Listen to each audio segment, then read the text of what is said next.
saya. Tiga sambutan, empat penyampaian presentasi dari Ibu Heni. Acara pertama pembukaan. Mari kita buka acara ini dengan bacaan Bismillah bersama. Memasuki acara yang kedua, penyanyikan lagu Indonesia Raya yang akan diberikan untuk mengisi kepadanya. Kami bersilakan.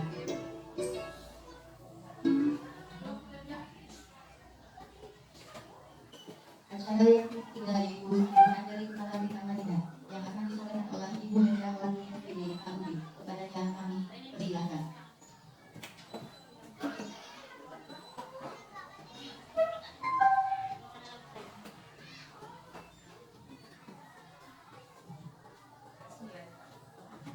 Bismillahirrahmanirrahim.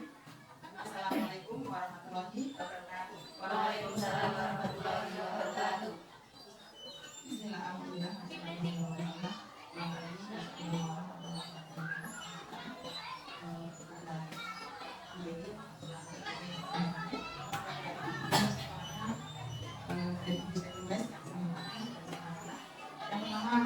menjadikan diri kita kepada Allah SWT yang bertanya kepada semua, sehingga alhamdulillah pada pagi hari ini kita bisa berkumpul di tengah-tengah tanpa ada halang suatu. Tak lupa sholawat dan salam selalu kita lakukan pada Nabi Muhammad SAW, selalu kita lakukan tempatnya di yaumil kiamat. Yang pertama mengucapkan terima kasih kepada ibu semua yang sudah hadir di sini untuk undangan dari Ibu Heni selaku PDP. Mudah-mudahan kehadiran kalian semua di sini sebagai amal kebaikan dan bermanfaat untuk kita semua. Di sini panjenengan diundang atau dalam ikuti kegiatan ini adalah undangan dari Ibu Heni selaku CPP yang akan menyampaikan presentasinya untuk tugas, karena dari tugasnya ini Bu Heni harus menyelesaikan tugas yang mana harus dikirim segera dan panjenengan membantu di sini untuk mengikuti kegiatan itu. Di mana tugas Bu Heni ini juga berhubungan dengan kemajuan anak-anak kita. Ya, di sini nanti apa yang akan disampaikan itu sesuai dengan pembelajaran yang harus diikuti di kelas, terutama di kelas Bu Heni. Mudah-mudahan apa yang nanti disampaikan juga nanti akan berdampak pada anak-anak kita, juga pada wali murid dan juga pada gugus atau guru-guru yang ada di gugus, karena ini hubungannya memang tentang pembelajaran dan perbaikan-perbaikan yang harus kita lakukan sebagai seorang pendidik atau seorang guru. Dengan mempelajari materi yang akan disampaikan Bu Heni nanti, kita pun akan membuat kesepakatan dan itu akan sangat berdampak pada anak-anak kita nantinya. Mudah-mudahan penyampaian materi nanti kita akan sadar bagaimana cara kita mendidik anak kita, bagaimana cara kita untuk memperbaiki apa yang sudah kita sampaikan ke anak kita, yang salah di mana, kita harus memperbaiki seperti apa. Nah, itu juga semua atas partisipasi dari wali murid, karena di sini kita itu komunitas. Jadi komunitas itu ada komunitas dari bekas siswa atau guru dan komunitas dari wali murid. Itu sangat sangat membutuhkan kita semua, karena guru itu harus selalu ada kerjasama dengan wali murid. Mungkin itu pada Bu Heni selaku PDP yang akan menyampaikan nantinya, mudah-mudahan berjalan dengan lancar dan apa yang akan disampaikan nanti akan berdampak positif pada kita semuanya.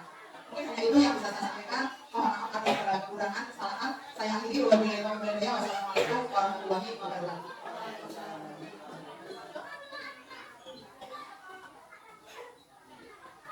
Acara yang keempat, penyampaian presentasi dari Ibu Heni selaku CQP tentang mempresentasikan lulusan sertifikat budaya bersih. Kepadanya kami persilakan.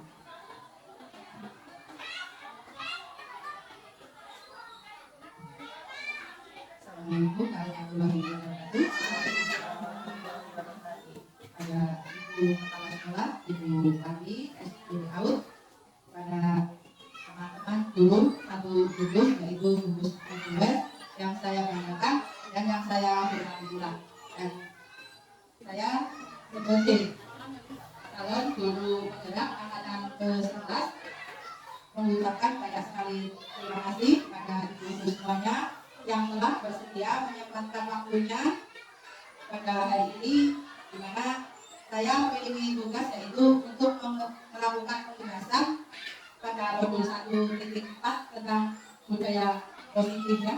Nah, di sini itu selain tugas saya untuk menyelesaikan pada modul 1.4 juga panggilan diri saya untuk berbagi ilmu kepada teman-teman semuanya yang insya Allah akan bermanfaat. Nah, untuk lebih mempersingkat waktu, langsung saja di sini yaitu saya akan menyampaikan paparan saya yaitu diseminasi penerapan budaya positif di sekolah pada modul 1.4.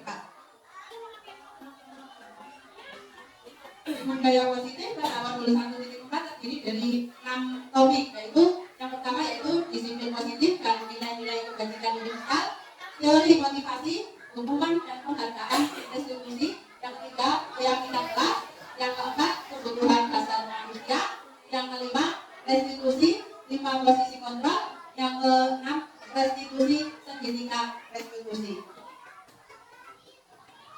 Untuk topik yang pertama yaitu disiplin positif dan nilai-nilai kebajikan universal.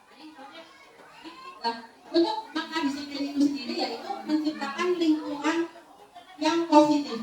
Salah satunya yaitu strategi penerapan disiplin positif. Nah, di sini ada pertanyaan, tapi saya meminta bantuan ibu untuk mencoba menjawab.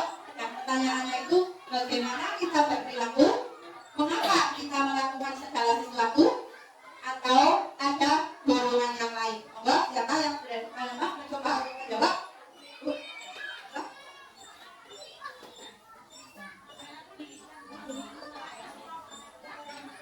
Jawabannya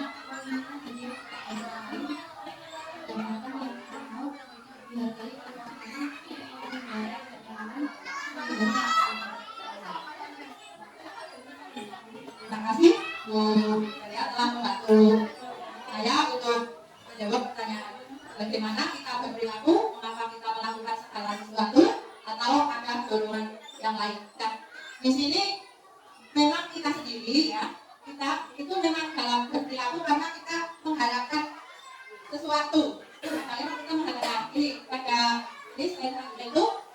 Nah, itu semua jawaban itu berhubungan dengan 3 motivasi perilaku manusia ya. Jadi kan ada untuk menghindari ketidaknyamanan atau hukuman, di mana tingkat terendah dari motivasi perilaku manusia sedang menghindari permasalahan yang mungkin muncul dan berpengaruh pada mereka secara fisik, psikologis maupun tidak terpenuhi kebutuhan mereka. Bila mereka tidak melakukan tindakan tersebut, motivasi ini akan bersifat eksternal. Begitu juga dengan anak-anak didik kita ya. Jadi anak-anak didik kita juga sering melakukan sesuatu karena dia ingin mendapatkan imbalan, umpamanya ujian. Aku ingin bisa mengerjakan benar-benar supaya dipuji oleh guru. Aku mau mendapatkan hadiah permen dari guru. Nah, itu bisa saja juga terjadi. Untuk ini selanjutnya itu untuk mendapatkan, nah ini tadi sudah ya, untuk mendapatkan imbalan atau penghargaan dari orang lain. Nah, kalau untuk yang menghindari ketidaknyamanan kan hubungannya dengan rasa tidak enak ya, rasa tidak enak atau takut mendapatkan hukuman seperti namanya cewek atau kata-kata yang kasar, itu juga termasuk dalam hukuman. Dan untuk yang selanjutnya itu untuk menjadi orang yang merdeka, mereka inginkan yang menghargai diri sendiri dengan nilai-nilai yang mereka percaya. Orang dengan motivasi ini akan bertanya, akan menjadi orang yang seperti apa bila saya melakukannya ya. Terus yang selanjutnya yaitu disiplin positif dan nilai-nilai kebajikan universal. Makna kontrol Dr. William Glaser serta miskonsepsi yang terjadi di kehidupan. Disiplin merupakan bentuk kontrol, jadi yaitu belajar untuk kontrol diri agar mampu mencapai tujuan kuliah, mengacu pada nilai-nilai kebajikan yang ingin dicapai, yaitu pelajaran Pancasila, perubahan paradigma atau perubahan sikap perilaku, stimulus respon kepada teori kontrol. Kalau kontrol itu sudah paham ya, kontrol diri itu seperti apa. Namun demikian kita juga sebagai seorang guru itu sudah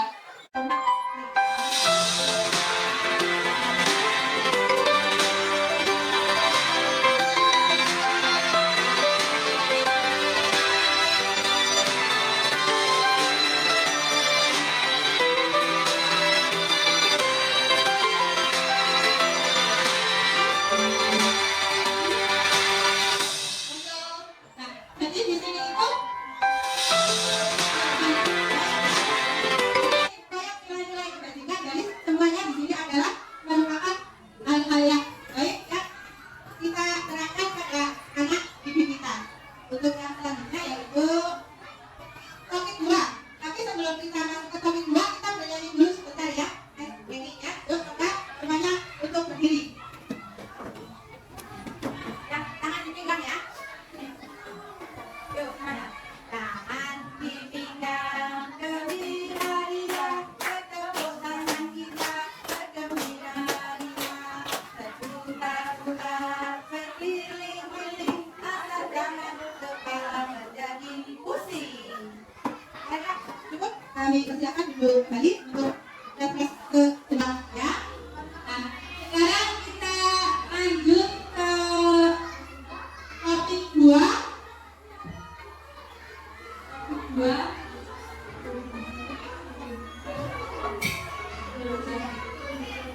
Kalau yang ini topik 2 yaitu teori motivasi hukuman dan restitusi.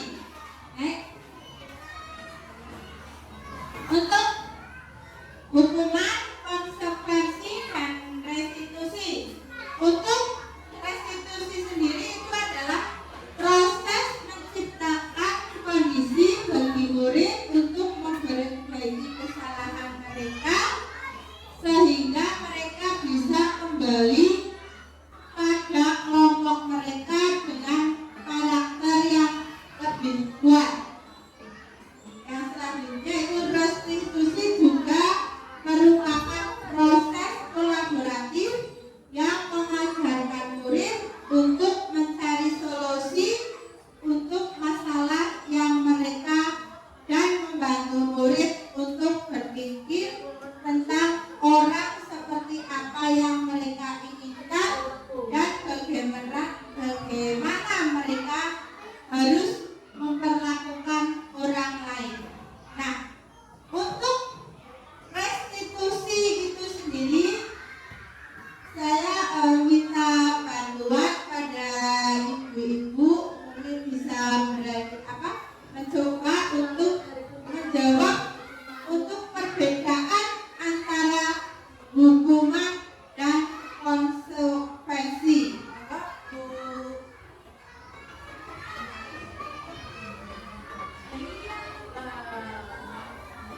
Memberi sanksi pada anak yang melakukan pelanggaran baik. Konsekuensi adalah membantu siswa belajar dari tindakan mereka sendiri dan memberikan anak. Terima kasih.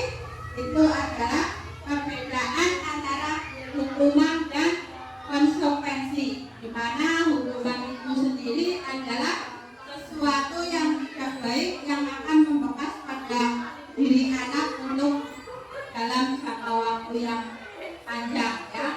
Dan hukuman itu akan membuat anak merasa sakit walaupun kita tidak memukul ataupun kita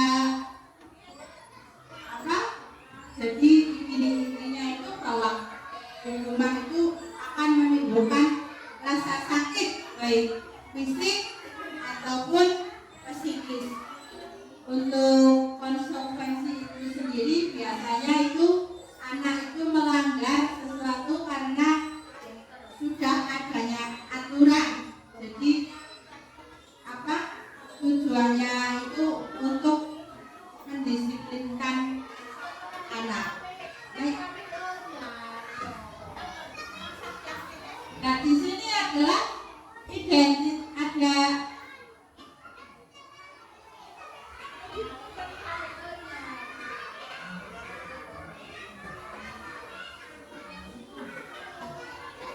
ada hukuman, konsekuensi, dan restitusi. 5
sekolah kita, karena dengan posisi manajer itu guru bisa membimbing anak untuk mencari solusi, dan anak juga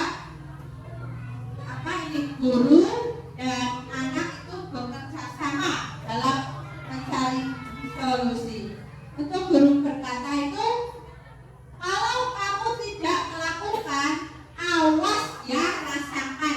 Nah, itu kalau anak TK itu akan seperti apa ya kalau diingat seperti itu ya? Iya, akan merasa takut, wajahnya merah. Nah, dihindari ya, hindari kata-kata itu. Kamu seharusnya sudah tahu, ibu telah sekali mengatakannya. Ibu stres. Nah, anak-anak bisa diam saja, tapi dia merasa bersalah ya, karena gurunya sudah berkata-kata yang seperti itu. Untuk teman, ayolah lakukan budi ibu. Masa kamu tidak tahu? Ingat, ibu pernah bantu. Nah, ini untuk posisi teman. Tapi juga kebaikannya kita juga masih bukit-bukit ya, masih dibicarakan lagi. Namun anak akan lebih merasa nyaman. Jangan untuk posisi pemantau itu adanya peraturan seperti keyakinan kelas atau sekolah ya, itu karena anak juga dengan adanya peraturan, anak akan menghindari suatu hukuman. Jadi dia tidak melakukannya karena dia takut dihukum.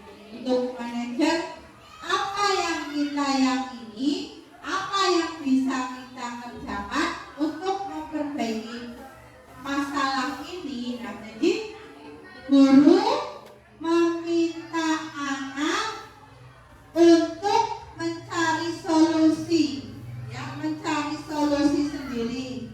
Selain itu juga anak bisa belajar untuk berpikir kritis. Untuk hasil, nah ini untuk hasil penghukum, ya, untuk hasil penghukum itu ternyata berbahaya sekali ya, karena anak akan menyalahkan orang lain, ya, memberontak. Nah, tentu kita tidak mau kan kalau anak-anak didik kita menjadi seorang pemberontak ya.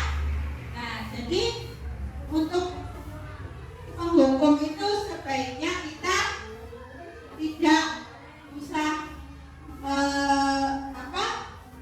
kita hilangkan. Nah, untuk hasil dari membuat rasa bersalah itu, murid meletakkan guru di dalam dunia berkualitas. Sedangkan untuk teman, murid meletakkan guru ini ya, untuk pemberontak, menyembunyikan, menyangkal dan berbohong. Ternyata membuat rasa bersalah hasilnya tidak baik ya.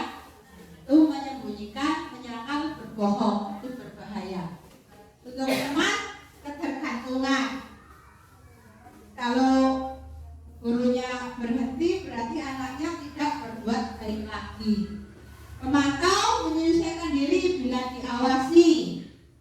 Manajer menguatkan pribadi. Ya, ini untuk dunia berkualitas, yaitu untuk murid meletakkan guru di luar dunia berkualitas. Murid meletakkan guru di dalam dunia berkualitas. Murid meletakkan guru di sebagai orang yang sangat penting di sangat penting di dunia berkualitas. Pemantau, murid meletakkan guru, peraturan dan hukum di dunia berkualitas. berkualitas untuk manajer. Murid meletakkan dirinya sebagai individu yang positif dalam dunia berkualitas. Nah, ini untuk yang saya bacakan yang posisi manajer saja ya. Yang selanjutnya yang bagus-bagus. Itu untuk murid berkata, bagaimana caranya saya bisa memperbaiki keadaan di anak mencari solusi. Untuk dampak pada murid, mengevaluasi diri, bagaimana cara memperbaiki diri. Ya, itu untuk 5 posisi kontrol. Nah, ini ada apa? Pernyataan. Ini saya kecewa sekali dengan kamu. Nah, ini yang mengatakan adalah membuat rasa bersalah. Kamu tidak pernah benar melakukannya. Ini sebagai penghukum. Ayolah, lakukan demi ibu. Nah, ini sebagai teman.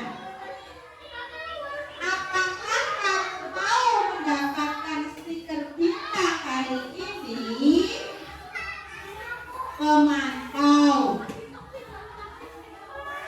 Bagaimana kamu bisa menyelesaikan masalah ini? Manajer. Kamu selalu paling terakhir. Penghukum.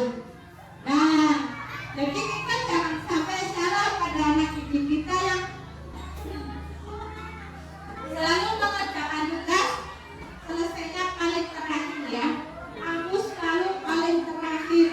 Nah, itu ternyata kata-katanya masih dalam menghukum karena akan menyakitkan apa diri anak, menyakitkan hati anak ya.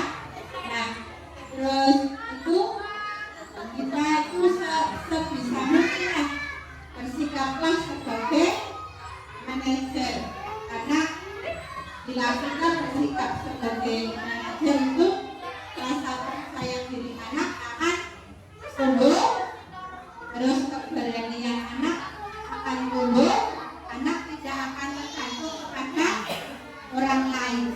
Terus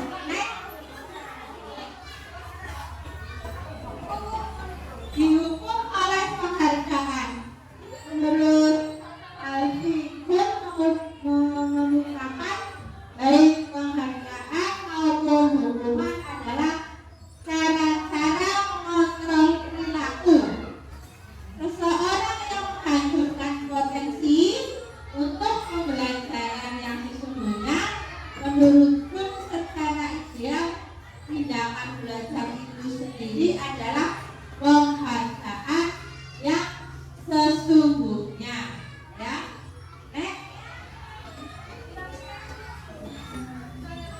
Pernyataan tindakan yang memberikan penghargaan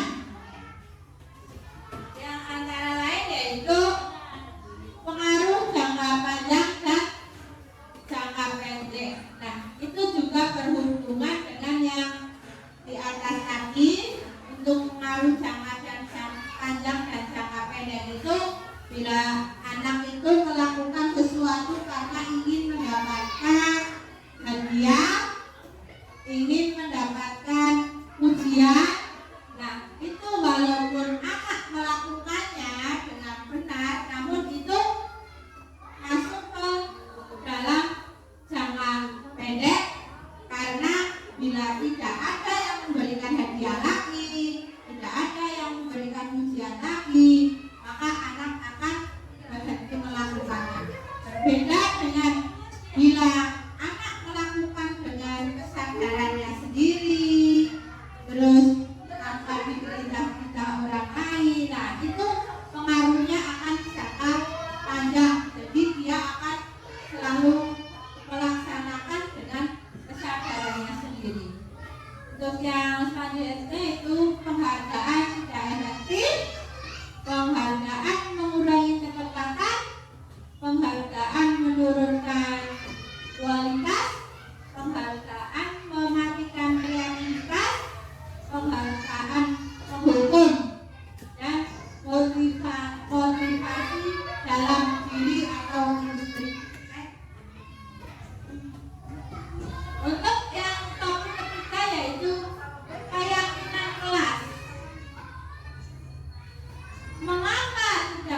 peraturan saja, mengapa harus keyakinan kelas? Nah, di sini ada pertanyaan.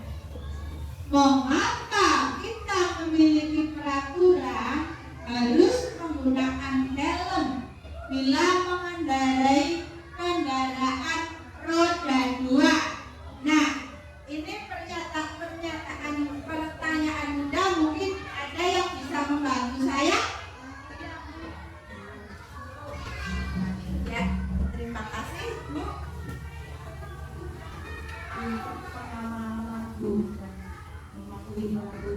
Ya, betul sekali. Terima kasih. Terus yang kedua, mengapa kita memiliki peraturan 3M menggunakan masker, mencuci tangan, dan menjaga jarak 1,5 meter? Mungkin silakan yang mau bantu saya menjawab. Bantu bisa jawab, bantu jawab. Untuk pertanyaan yang kedua, mengapa kita memiliki peraturan 3M menggunakan masker, mencuci tangan, dan menjaga jarak 1,5 meter?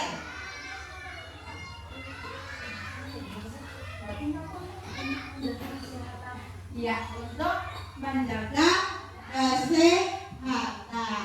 Terus untuk yang ketiga, mengapa kita memiliki peraturan dalam tepat waktu pada saat mengikuti pelatihan? Tapi mungkin ada yang bisa masuk jawab. Mengapa kita datang tepat waktu pada waktu mengikuti pelatihan? Ya, untuk menerapkan disiplin. Nah, itu juga peraturan. Ya, mengapa peraturan saja? Mengapa harus keyakinan? Ya, jadi antara peraturan dan keyakinan itu sama tapi berbeda. Samanya itu yaitu kalau peraturan itu bila dilanggar akan mendapatkan sanksi atau konsekuensinya itu ada. Kalau keyakinan itu kan berdasarkan berdasarkan kesepakatan bersama, ya. Terus, nah ini di sini untuk mendukung motivasi istri kembali ke nilai-nilai keyakinan, lebih menggerakkan seseorang dibandingkan mengikuti serangkaian peraturan.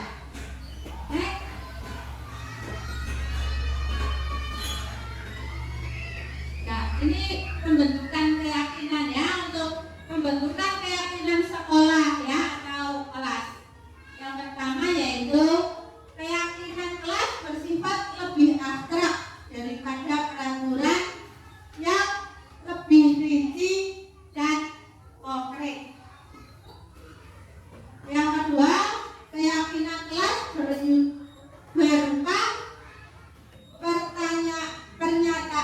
pernyataan universal.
di kelas. Mencatat semua masukan-masukan para murid atau warga sekolah di papan tulis atau di kertas, di mana semua anggota kelas warga sekolah bisa melihat hasil surat pendapat. Susunlah keyakinan kelas sesuai prosedur pembentukan keyakinan sekolah. Gantilah kalimat-kalimat dalam bentuk negatif menjadi kalimat positif. Nah, yang dimaksud dengan kalimat negatif itu sendiri adalah kalimat yang menggunakan tidak boleh, ya, tidak boleh, tidak, ya, pokoknya yang tidak itu dihilangkan. Sedangkan untuk kalimat positif itu sendiri itu kalimat seperti menghormati, menghargai, nah itu sudah masuk ke dalam kalimat positif. Tinjau kembali daftar surat pendapat yang sudah dicatat. Tinjau ulang keyakinan sekolah atau kelas secara bersama-sama. Setelah keyakinan sekolah atau kelas selesai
anak kecil, jadi kita memang harus bersabar sekali ya.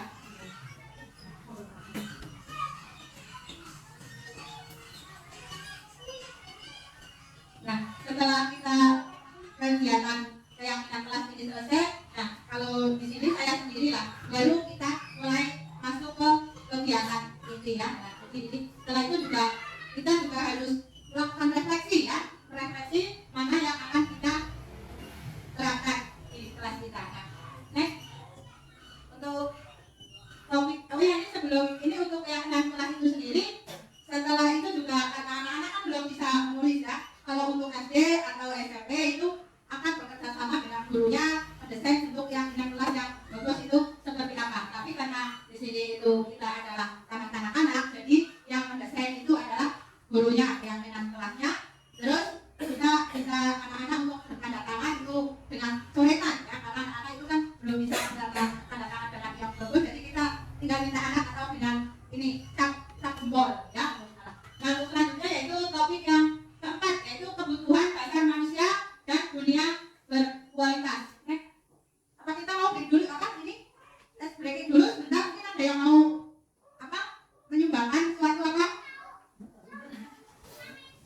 Ya udah biar kalau untuk topik yang keempat ya itu tadi apa yang kita ya, topik kebutuhan dasar manusia dan dunia berkualitas. Nah, untuk mendorong murid menjadi pribadi berbudaya, seimbang dan bahagia, memahami kebutuhan yang mendasar perilaku murid menurut Ki Hajar Dewantara, yaitu kita ambil contoh perbandingannya dengan hidup tumbuh-tumbuhan seorang petani ya. Ia dapat memperbaiki kondisi tanah, memelihara tanaman, pagi memperbaiki kondisi tanah, membasmi ulat-ulat atau jamur-jamur yang mengganggu hidup kita. Seperti apa? Mengganggu hidup tanaman padi. Nah, begitu juga sebagai seorang guru ya, dalam mendidik kita juga harus tahu anak-anak didik kita itu seperti apa ya, berasal dari mana, terus kepribadiannya seperti apa ya. Jadi karakteristik anak itu kita harus pahami. Jika sebisa mungkin misalnya itu kita bisa memahami masing-masing anak itu seperti apa dan kebutuhannya itu apa saja. Guru lagi atau terang guru berusaha menurut murid memenuhi kebutuhan secara positif. Seluruh tindakan manusia memiliki tujuan tertentu untuk memenuhi kebutuhan dasar sehingga murid terhindar dari rasa bosan, sedih dan kecewa.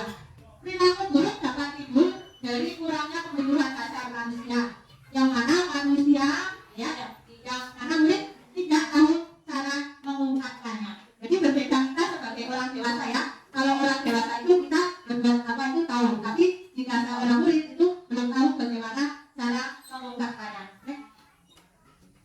Untuk kebutuhan dasar manusia dan dunia berkualitas itu sendiri ada 5 kebutuhan dasar manusia, yaitu kebutuhan bertahan hidup yang terdiri dari kesehatan, rumah, dan makanan, kebutuhan biologis, kebutuhan merasa aman.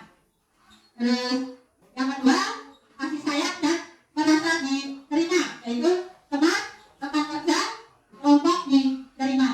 Sebagai guru dapat menerima murid apa adanya sesuai dengan kodratnya, karena setiap murid adalah unik ya, belajar karena suka. Jadi tidak semua murid itu menyukai kegiatan yang diberikan oleh gurunya. Makanya itu seringkali terjadi anak yang tidak mau mengerjakan tugasnya karena dia tidak suka. Namun demikian kita tidak bisa memaksa murid untuk harus mengerjakan semua kegiatannya sampai selesai. Yang selanjutnya itu penguasaan. Kedua, merasa kompeten, didengarkan,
guru dan anak itu sama-sama saling mendukung dan bekerja sama. Tidak semua harus berdasarkan perintah guru. Bila anak ingin berkreasi sendiri ya kita membiarkan anak berkreasi, karena itu juga akan melatih anak untuk berpikir kritis. Nah di sini untuk penghukum itu nada suara tinggi, bahasa tubuh atau melotot, ya, jadi menunduk-nunduk mengerti. Nah seperti terlambat lagi, pasti terlambat lagi, selalu datang terlambat. Kapan bisa datang tepat waktu? Tanyakan kepada diri Anda, bagaimana perasaan murid bila guru berbicara seperti itu? Pada saat muridnya datang terlambat, apa yang akan terjadi seandainya guru TK itu melakukan hal-hal seperti itu, ya? Baik. Hasil sebagai penghukum itu kemungkinan murid marah dan menendang atau bersifat agresif. Bisa jadi sesudah kembali duduk, murid tersebut akan mencoret-coret bukunya atau meja tulisannya. Lebih buruk lagi, sepulang sekolah, murid melihat motor atau mobil bapak ibu guru akan mengharap kendaraan tersebut dengan takut. Dan itu akibatnya karena dia merasa marah, ya. Membuat rasa bersalah. Nada suara itu memelas lalu sedih. Bahasa tubuh merapat pada anak. Lesu. Contoh, pasti bagaimana kamu berjanji dengan ibu? Tidak akan terlambat lagi. Kamu kenapa senang sekali mengecewakan ibu? Ibu benar-benar merasa kecewa sekali. Bagaimana perasaan murid yang ditegur seperti itu? Ya, itu akan seperti apa jika seorang murid ditegur seperti itu? Ya, murid akan marah dan kecewa. Untuk hasilnya itu murid merasa bersalah telah mengecewakan ibu gurunya. Ya, murid akan menjadi seorang yang gagal karena telah dipendamkan. Baik.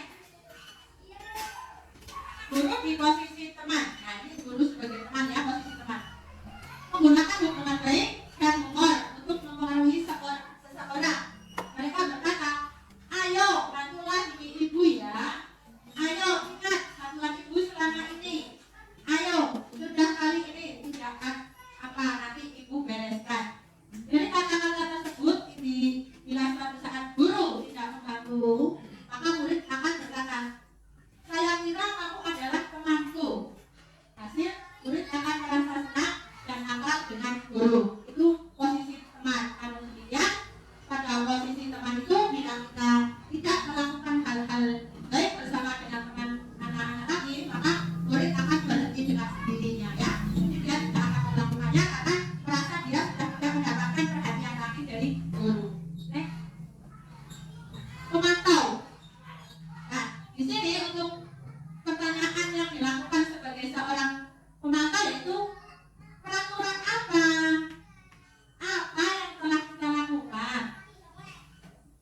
Sanksi atau konsekuensi apa? Nada suara, ya, nada suara dan nada tubuh itu lemas, ya. Jadi posisi pemantau itu lembut, ya. Guru ini untuk contoh percakapannya itu, ya. Kami tahukah kamu jam berapa ini? Kami tahu, Bu. Guru mau terlambat apa? Kamu terlambat 10 menit. Apakah kamu sudah mengerti konsekuensinya? Kami paham, Bu. Saya harus tinggal kelas untuk menyelesaikan tugas saya yang tertinggal. Gurunya benar. Nanti kamu jam istirahat, kamu harus tinggal di kelas untuk mengerjakan ketinggalan kamu, pelajaran kamu yang tertinggal. Hasil murid memahami konsekuensi yang harus tinggal di kelas untuk menyelesaikan tugas yang tertinggal. Guru tidak menunjukkan suatu emosi yang berlebihan, menjadi marah atau membuat anak merasa bersalah. Jadi untuk memantau ini sudah baik, ya.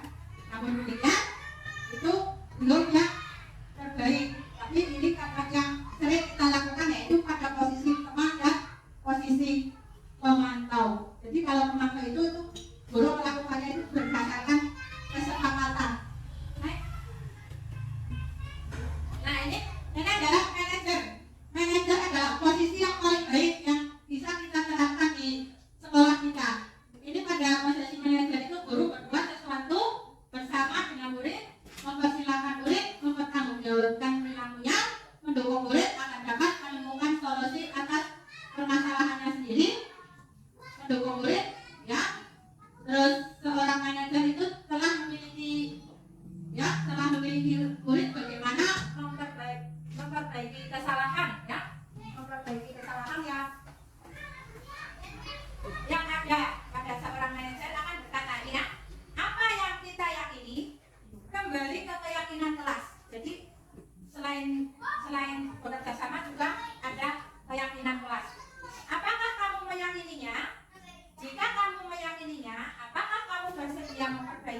jika memperbaikinya,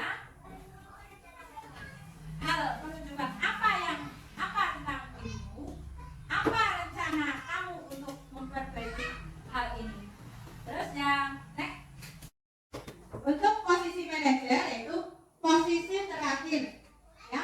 Manajer adalah posisi di mana guru berbuat bersama murid, mempersilahkan murid mempertanggungjawabkan perilaku yang mendukung murid agar dapat menemukan solusi atas permasalahannya sendiri. Nah, di sini seorang manajer itu telah memiliki murid gambaran bagi murid bagaimana memperbaiki kesalahan yang ada pada dirinya. Seorang manajer itu akan berkata, ya, apa yang kita yakini, dan ini adalah kembali ke keyakinan kelas seperti yang tadi telah saya jelaskan. Apakah kamu meyakininya? Jika kamu meyakininya, apakah kamu bersedia memperbaikinya? Jika kamu memperbaikinya, hal apa yang menunjukkan tentang dirimu? Ya, apa rencana kamu untuk memperbaiki hal ini? Nah, ini pertanyaan itu banyak sekali, dan itu arahnya yaitu yang intinya itu bekerja sama dengan murid untuk mencari solusi yang terbaik. Nah, di sini restitusi 5 posisi kontrol yaitu sebagai upaya yang dapat dilakukan dalam membangun budaya positif di sekolah. Tentunya untuk mewujudkan hal ini, proses yang tidak bisa dilakukan dalam waktu singkat, ya. Jadi 5 posisi kontrol itu tidak bisa dilakukan dalam waktu singkat. Selain itu, proses ini juga membutuhkan keterlibatan semua pemangku kepentingan sekolah. Restitusi segitiga restitusi. Nah, ini yang sesi yang topik yang terakhir yaitu restitusi segitiga restitusi. Nah, untuk segitiga restitusi itu sendiri yaitu yang pertama itu ini, ya, ada segitiga restitusi ini menstabilkan identitas, validasi kebutuhan. Terus yang ketiga yaitu menanyakan keyakinan kelas, di mana ini harus dilakukan secara urut, ya. Untuk menstabilkan identitas itu sendiri, itu setiap orang pasti pernah melakukan kesalahan. Kamu bukan satu-satunya yang pernah melakukan ini. Untuk yang menstabilkan kebutuhan, kamu tentu punya alasan mengapa melakukan itu. Adakah cara yang lebih efektif untuk mendapatkan apa yang kamu butuhkan, dan untuk yang menang kelas nilai-nilai apa yang telah kita sepakati, seperti yang tadi ada pada video tadi, yaitu kita video pembentukan keyakinan kelas. Kamu ingin menjadi orang seperti apa? Nah, di sini seperti sama dengan yang tadi, ya. Nah, ini meyakinkan si anak agar dapat mengatakan kalimat-kalimat ini. Berbuat salah itu tidak apa-apa. Tidak ada manusia yang sempurna. Saya juga pernah melakukan kesalahan seperti itu. Kita bisa menyelesaikan ini. Bapak Ibu tidak tertarik mencari siapa yang salah, tapi Ibu ingin mencari solusi dari permasalahan ini. Kamu berhak merasa begitu. Apakah kamu sedang menjadi teman yang baik buat dirimu sendiri? Nah, itu yang kita sampaikan kepada anak. Nah, untuk validasi tindakan itu sendiri yaitu kalimat-kalimat di bawah ini mungkin terbilang kasih buat ibu-ibu semua, ya. Namun bila dikatakan dengan nada tanpa menghakimi akan memvalidasi kebutuhan mereka. Sebenarnya tuh, padahal kamu bisa melakukan yang lebih buruk dari ini, ya. Kamu pasti punya alasan mengapa melakukan hal itu. Kamu patut bangga pada dirimu sendiri karena kamu telah melindungi sesuatu yang penting buatmu. Kamu boleh mempertahankan sikap itu, tapi kamu harus mendapatkan sikap baru kamu. Nah, ini untuk menanyakan keyakinan. Pertanyaan-pertanyaan di bawah ini tuh menghubungkan keyakinan anak dengan keyakinan kelas yang telah dibentuk. Seperti apa yang kita percaya sebagai kelas atau keluarga, apa nilai-nilai umum yang kita telah sepakati, apa bayangan kita tentang kelas yang ideal. Kamu mau jadi orang seperti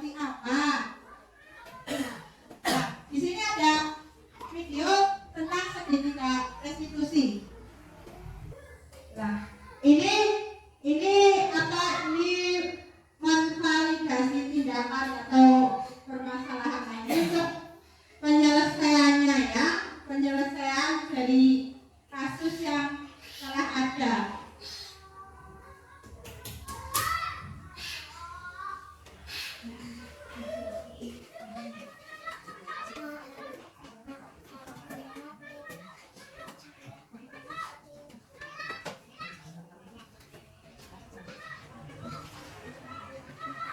Nah, di sini itu mempraktekkan pertanyaan-pertanyaan dari tipikal diskusi yang tadi itu ya, seperti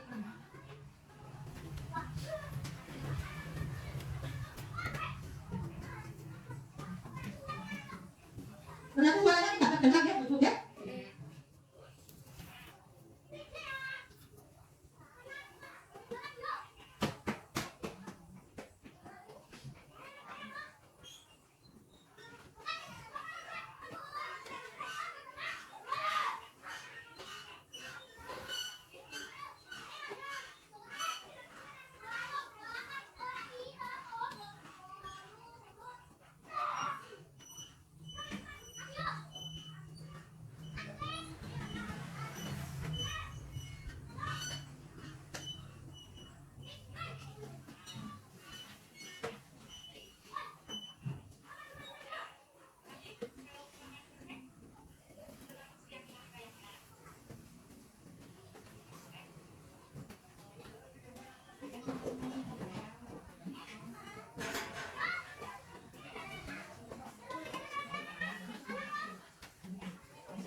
Ya, itu tadi contoh ketika restitusi yang telah saya terapkan di sekolah saya. Mungkin ada pertanyaan dari ibu semua sebelum saya tutup acara ini. Mungkin ada yang bertanya?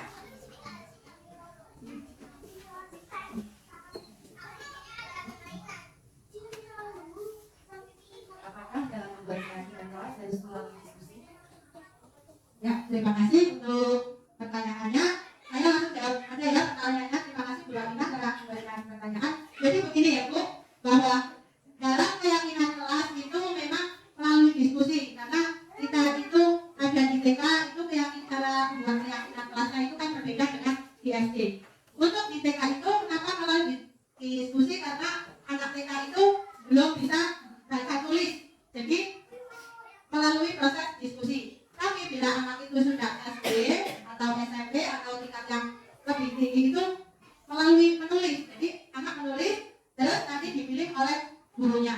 Kalau di sini melalui diskusi guru yang menulis terus baru ditempelkan di dinding atau di tempat yang bisa terlihat oleh semua anak atau warga sekolah. Itu saja cukup boleh Bu.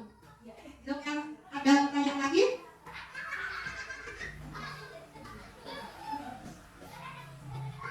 Hukuman seperti apa yang seharusnya diberikan kepada seorang anak yang suka melanggar keyakinan kelas?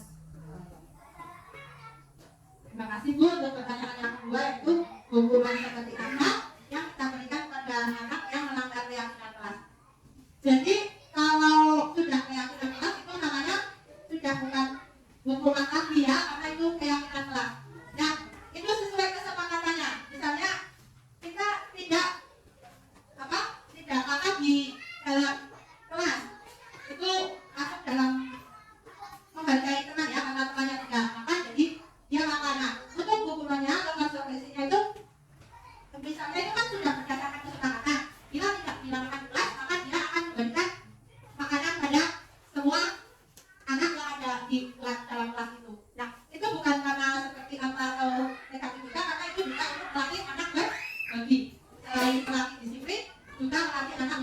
berbagi. Terus ada juga tidak membawa mainan dari rumah. Nah, itu karena ditakutkan bila ada anak yang membawa mainan dari rumah terus membeli mainan di lingkungan sekolah, karena ditakutkan anak yang lain nanti minta.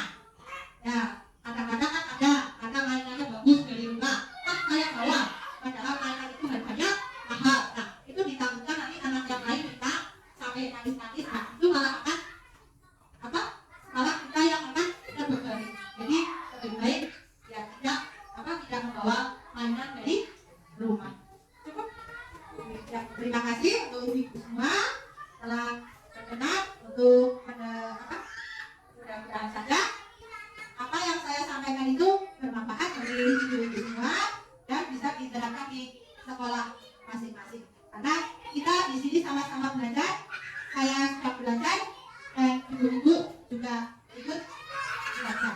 Terima kasih. Waktu saya kembalikan ke